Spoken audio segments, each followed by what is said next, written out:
সাবেক প্রধান বিচারপতি এ.বি.এম. খায়রুল হক কারাগার থেকে মুক্তি পেয়েছেন। বুধবার ১৯ আগস্ট কেরানীগঞ্জের বিশেষ কারাগার থেকে মুক্তি পান তিনি। ৯টি মামলায় সর্বোচ্চ আদালত থেকে জামিনের পর তিনি কারামুক্ত হয়েছেন বলে জানিয়েছে কারা অধিদপ্তর সূত্র। সুপ্রিম কোর্টের জ্যেষ্ঠ আইনজীবী মোতাহার হোসেন সাজু তার মুক্তির বিষয়টি নিশ্চিত করে জানান, গেল ১ বছরে তাকে জুলাই গণঅভ্যুত্থানে হত্যা বা হত্যা চেষ্টা, তত্ত্বাবধায়ক সরকার ব্যবস্থা বাতিলের রায় পরিবর্তন, জালিয়াতির অভিযোগ এবং দুর্নীতির মোট ৯টি মামলায় গ্রেপ্তার দেখানো হয়। এর সবগুলোতেই তিনি সর্বোচ্চ আদালত থেকে জামিন পেয়েছেন।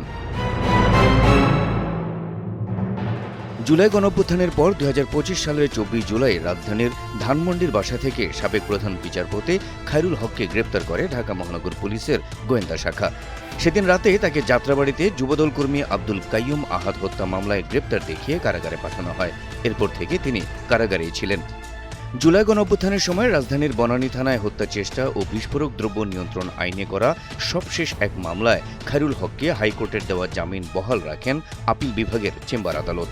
হাইকোর্টের দেওয়া জামিন স্থগিত চেয়ে রাষ্ট্রপক্ষের আবেদনের পরিপ্রেক্ষিতে সোমবার নো অর্ডার আদেশ দিলে মুক্তির পথ সুগম হয় সাবেক এই প্রধান বিচারপতির।